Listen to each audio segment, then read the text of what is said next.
I'm Ben Pugh, and you're listening to Impact Parenting with Perspective.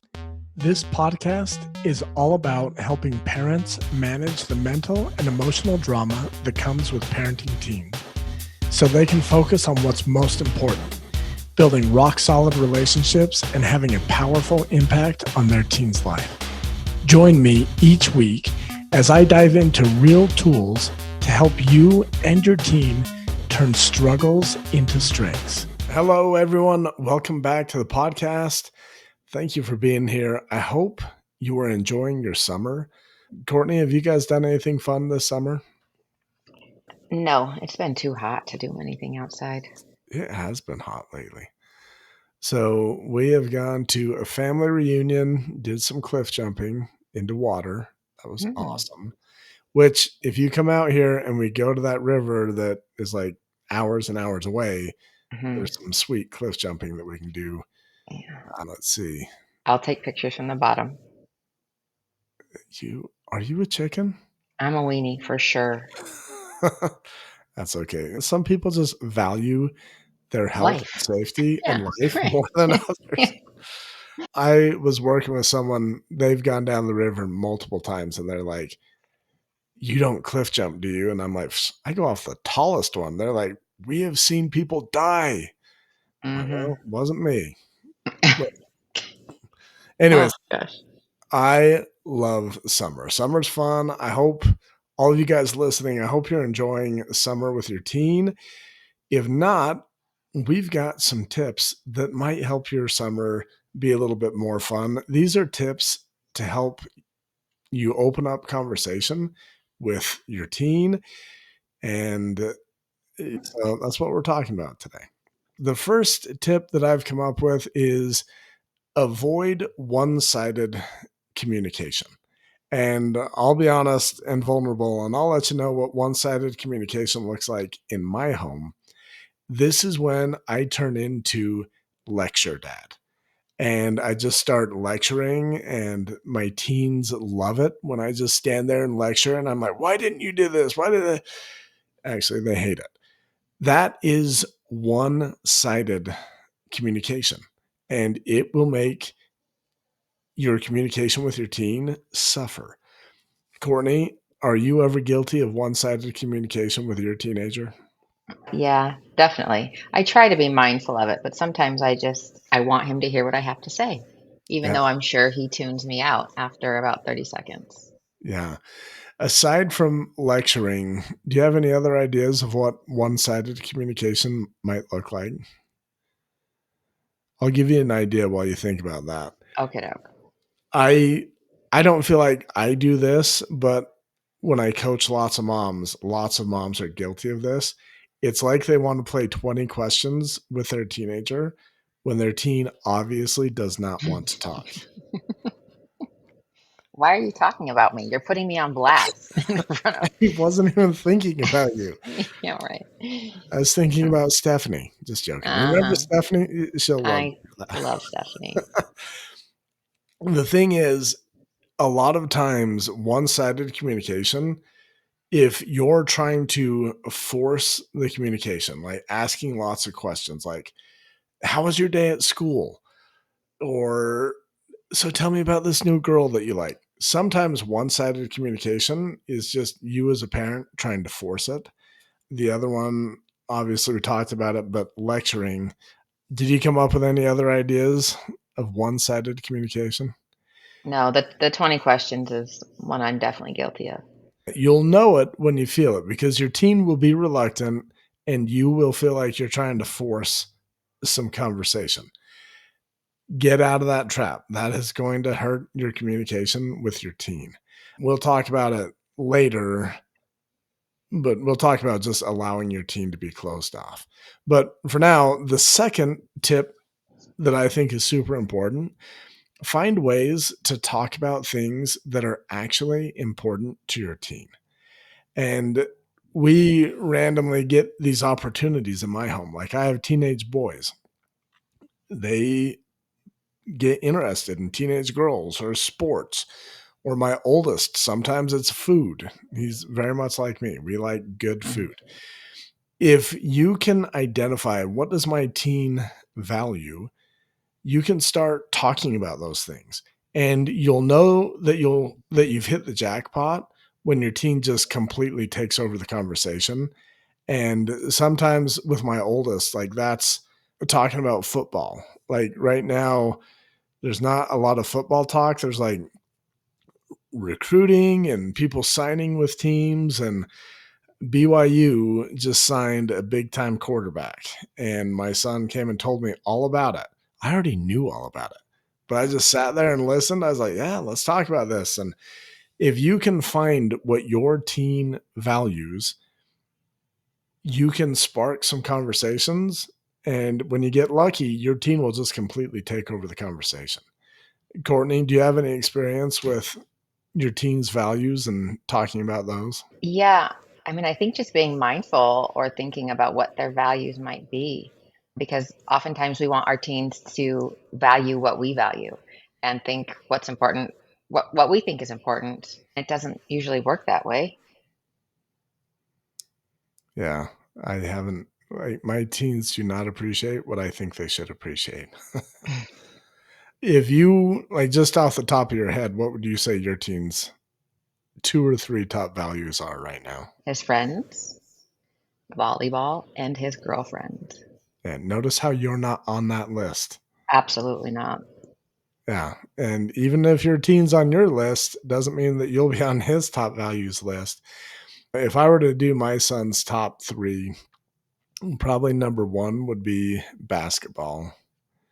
Number 2 would be his girlfriend, and number 3 would be sleep or doing absolutely nothing. He Yeah. works hard and then does nothing very hard as well. So, Hmm. and then my oldest, like, man, probably the girlfriend, work, and looking cool or buying a new car, one of those. Hmm. But those are also the conversations that we can slide into the easiest. So when you can identify, hey, what is my teen value? And in a program I used to teach, I'm going to be relaunching it and reteaching it soon, but I teach about values and the importance of you understanding your own values so that you can then see in others what you've already seen in yourself, and you can see your teen's values. And I promise that is one of the ways that you can greatly improve communication with your teen is simply by understanding your teen's values. So the third tip is allow your teen to be closed off. And Courtney, I'm going to let you talk about this one because I know you've had to do this in the past. What does it look like to allow your teen to be closed off? I mean, my teen sometimes just doesn't want to communicate. I'd say most of the time. I'll ask a question and I'll get a one word answer. And instead of continuing to probe, like sometimes I just give him his space and then eventually he comes around. Typically, when we're in the car, he'll just start talking. If I don't ask questions, I find when I ask questions and I probe, that's when he closes down. Yeah. A lot of times I feel like parents, have you ever watched like, do you know who, oh, what's his name? Terry Fader. He's this ventriloquist. He's really good. He was in Las Vegas for a while. He Mhm. was on, I think it was the show America's Got Talent, either the first or second season, and he won. And then he came to the Utah State Fair and did a show, and he is awesome. Anyways, he's this guy. He's got a dummy that he like moves the dummy's mouth, speaks for the dummy. I feel like sometimes parents will not allow their teen to be closed off, and they kind of take on this role of puppet master. Like, I'm going to talk to you, and here's what I want you to say back to me. And they just try and force it. And Terry Fader can do that with his dummies because he's really good. And his dummies aren't teenagers. Like, don't get into the puppet master role with your teen.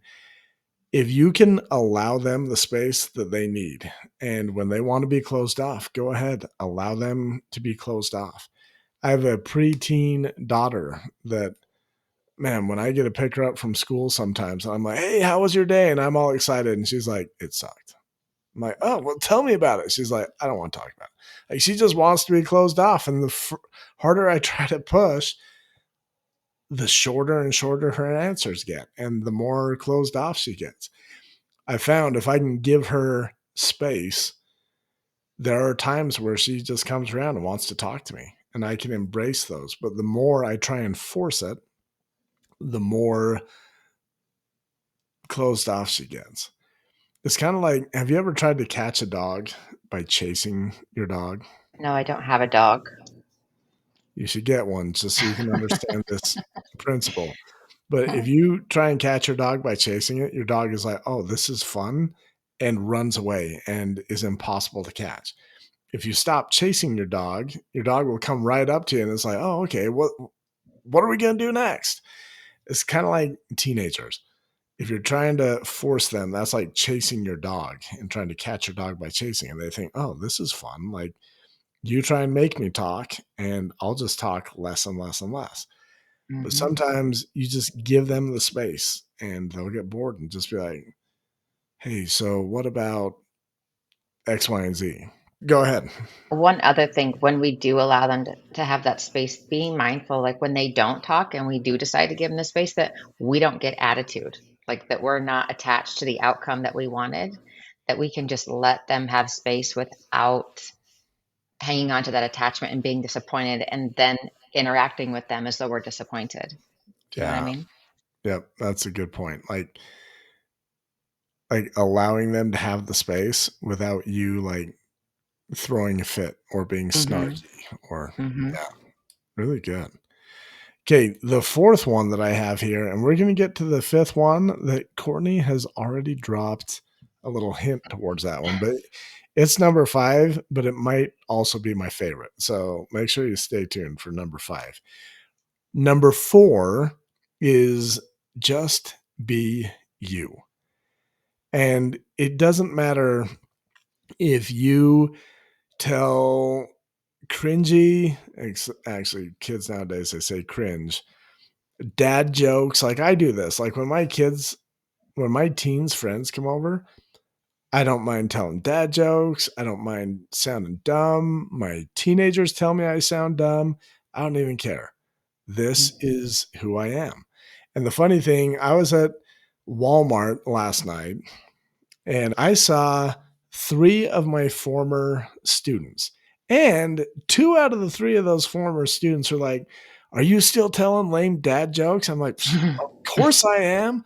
Like, be you and let your teen act annoyed. That's part of the show. That's what teens need to do. They can't let on that they think their parents are cool. And one of the biggest mistakes I see parents trying to be cool or trying to be one of the teens and it comes off as inauthentic. And Mhm. your teen doesn't want you to be part of them. They want you to be the annoying mom or dad and to just be you. Courtney, any experience with this one? Yeah, and your teen's gonna be annoyed no matter what you do, whether you're cool or whether you're not. That's just they have to put off that you're so annoying. Like, can you just stop? Yeah. You can't win, so just be you because you're not gonna win either way. Yeah. And being you, if you think about it, that's the easiest way to be. Like, that's who you are. And I feel like when I was principal, like that was probably my superpower was just being me. I remember there's one time there was people coming from the state. They would do surprise visits to our school. And in our commons area, we had these cheap black couches that you could take the cushions off and kids would have pillow fights all the time. And so this one particular day when three ladies from the Utah State Office of Education came to visit, I was in mid pillow fight with about four students, demolishing them, might I add. And these ladies come in like all dressed up nice. And it was a Thursday, and our school went Monday through Thursday. So it was basically our Friday. And I remember them being like, "We need to talk to whoever's in charge." And I was like, "Oh, yeah, come follow me." And they thought I'm taking them to whoever's in charge. And we go into the principal's office. I'm like, "Hey, have a seat." And then I sit down in the chair and they're like, "You're in charge?" I'm like, "Who put you in charge?" But that was my superpower. By being me, that's how I was able to connect with the teams. And like I remember getting written feedback that I should probably be more professional at school from like these people observing me. And I was like, no, I can look at the data, and we've had professional principals since I've been here. Kids come to school more, they're happier, they do better in school. And I promise you, the same translates to you and your parenting. I feel like sometimes I worry, like, oh man, what if my mom saw me parenting this way? Like, my mom is always telling me, Ben, you need to get your kids a cow so they can milk a cow and learn how to work hard. And I'm like, no, I'm not going to do that. Like, I'm going to let my kids sleep in sometimes. I'm going to just parent my way. So, Mhm. Courtney, do you have any inner critic that criticizes your parenting sometimes? Yeah, definitely. But I also think, you know, before we've done a training on identity, right? Yeah. And if we are not being true to ourselves and being who we are, what example are we setting for our kids? Are our kids going to feel like they need to be somebody else to fit in? I don't want to set that example for my children. So just something else to be mindful of is your kids see what you do, not what you say, Yeah. or Really they good. do what you do. Yeah. The most powerful thing you do as a parent is model your behavior. Hmm. And one of the things I tell parents all the time, your teen is not listening to a word you say. Just sorry, they're not. But they're watching every move. And sometimes they criticize you, and that's just part of being a parent. But also, your teens, they don't know this, but they're going to end up parenting very similar to how you parent. There'll be one or two things that they're like, we are never doing this. Like, we are never going to cook meatloaf in my home. But 90% of how they parent is going to be very similar to how you are currently parenting. Okay, before we get into number 5, this is probably my all-time favorite. Courtney's already hinted to it. Let's do a quick recap. Number 1 was avoid one-sided communication. That's like lecturing or forcing your team to play 20 questions with you. Number 2 was find ways to talk about things that are important to your team. Know their values, know what's important to them. Number 3 is allow your team to be closed off. The harder you try and force them to communicate, the more resistant they're going to be. And number 4 is to be you. You don't have to be like one of the cool kids anymore. Just be you, even if you're a dorky dad. That's okay. Your teens, they don't want you to be part of them. Number 5, my favorite. Talk to your teens during car rides. If like if you're like me, you are your teen's chauffeur and you'll be sitting in the driver's seat, they'll plop down in the passenger seat. It's a perfect opportunity to talk to your teen because your teen doesn't have to maintain eye contact with you. It doesn't Hmm. feel as awkward. Your teen can look off into the distance. If you're really brave, and if your teen is old enough to drive, let your teen drive. You sit in the passenger seat and have a conversation while they're driving. One of the things that I found with that, your teen is so preoccupied on keeping you and them alive. They're so cute when you do this. They have like both hands on the wheel, Hmm. sitting a little too close to the wheel. They're driving very carefully, and you just start talking to them, and a lot of their filters that are like, don't talk to mom, don't reveal any information, just be cool. For some reason, their preoccupation on the road breaks down a lot of those filters, and you can get straight in and they'll start talking to you while they're driving. So if you're brave, you can try that. Courtney, what's your experience talking to your teen during car rides? I think that's the best place for us to talk. And I think you're right, not having that direct eye contact, not having that pressure. And especially if he is driving, then he's not distracted by a device. Because I could be trying to talk to him if he's in the passenger seat and he could like not really be paying attention to his device, but still paying attention to his device. But the car rides are where we have most of our conversations, like good conversations. And he's about to get his license in a couple weeks, and I'm nervous. Like, and I've even told him, I'm like, this is where we talk. This is where we bond. And I'll have to make sure we take a ride somewhere. Yeah. I had another mom that I was working with a long time ago. When her son got his driver's license, she would take him out to lunch once a week. And she's like, he's poor, like most teenagers are poor. And she's like, he has expensive tastes. He likes a couple of these restaurants that are a little bit nicer, a little bit more expensive. And she's like, it's worth it to me to pay $50 a week so the two of us can go eat some nice food and have a good conversation. And it's kind of fun watching her get to that point because, like you before, their talking time was in the car because this kid really wanted his own independence. He really wanted to be able to drive, but he had to get hours in with his mom. And his mom was like, this is great. He has to talk to me. Let's do this. As soon as he got his driver's license, he didn't want mom riding with him anymore. So Hmm. she had to brainstorm and come up with what's the next thing. And going out to lunch or a nice dinner, that was her thing. And she reached out to me when he left to college and she's like, I'm missing my meals with my son. Time to find what's the next thing. And just kind of rather than looking at it as a challenge, seeing it as an opportunity. And Hmm. it's kind of fun seeing her do that. Like, oh, hey, the car was my opportunity. Now it's lunch. Now what is it? And that's a powerful, like, if you can just start building the ability and the skill to have these conversations, like, yeah, start with the car. It's an awesome place. Or that might not work for you. I know one mom, it was while her son was playing video games. She could sit down right next to him and talk. She actually played video games with him sometimes. Bottom line, communication with your teen is important. And it's natural for your teen to be a little bit resistant. Hopefully, at least one of these tips can help you up level your current conversation level with your teen. Courtney, anything you want to say before we check out for the day?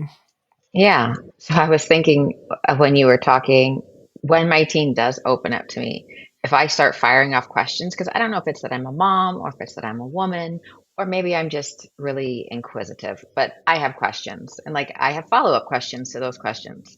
And when he would share something, if I would start asking questions, he's like, I don't know. I don't know. Like I have to be careful with what I say after he shares stuff with me or how many questions I ask. Because I realize he does share a lot of things with me that he's like, but he doesn't want his friends' parents to know, which they're not really bad things at all. But I'm grateful that he does open up to me. And I don't ask a lot of questions because I don't want him to stop sharing those things with me. Yeah. I think my wife does that to me sometimes. Like I'll run into someone at like the store and then I'll come home and I'll be like, "Oh, guess who I talked to today?" And she's like, "Oh, awesome. How's their family doing?" I'm like, I have no Mm, idea." mm. And she's like, "You didn't ask that?" No, I didn't even think about it. Like we were talking about like, what are you getting next to put in your cart? Oh, I'm getting it. Like we didn't talk about the family. And I can see that happening with teens. Like you ask them questions and they're like, I don't even care about that. Like, why would I? That's like your values shining through. Yeah. One bonus tip: everyone likes to talk about things that they're an expert on. And so, tip number two was like, find things that your kids value and talk to them about that. Like, my kids know more than the average teen about football or basketball. Maybe for your teen, it's like Magic the Gathering cards or video games. There's one thing that your teen is an expert on that, man, if you can get your teen to open up on this one topic, it's powerful. Your teen is an expert on themselves. Get your teen to talk about themselves sometimes.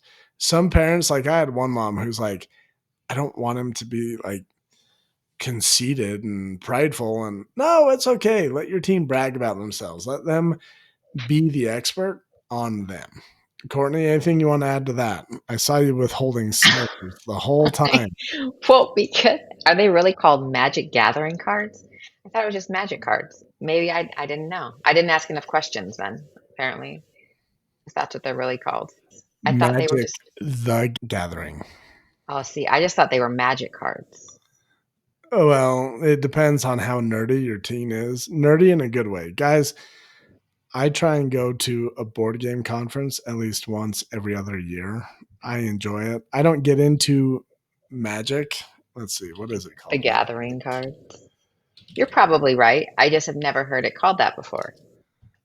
We had foster kids that, holy cow, they would like get in fights with each other, like fist fights. And these kids were like high school wrestlers too. And they'd be fighting over Magic cards. And I'd be like, guys, these cards are so stupid. And they're like, that card is worth like $100. And I'd be like, what? And they're like, yeah, I had to trade this card and this card and this card. And I'm like, oh, wow. Anyways, yeah, if that's important to your team, let your team be the expert. If you don't know what your team's the expert on, just trust they are automatically the expert on themselves. Get them into talking to you about them. And even if they're bragging, even if they're telling tall tales, some of my kids do this, and it's okay.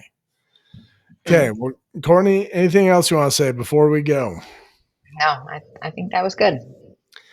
All right. Well, thank you, Courtney, for being on the podcast. All of you guys listening, thank you for listening. I get to see the downloads week after week after week. Courtney, maybe I should show you how many people are listening to us. Yeah, I have no idea. It's like 4 of them. Just joking. Awesome. Way more than 4. Guys, I want to thank you for listening to this podcast. Someone reached out to me recently and they're like, yeah, my friend recommended your podcast. It's been so helpful. I want to invite you, keep sharing. That helps us help more parents just like you. And if you can take the time to share this with a friend, leave us some kind words and a review, those are things that help us grow the podcast. So if you've already done that, thank you. If you haven't, what's stopping you? Go help us grow the podcast. Okay, we'll see you next week. Thank you for being here.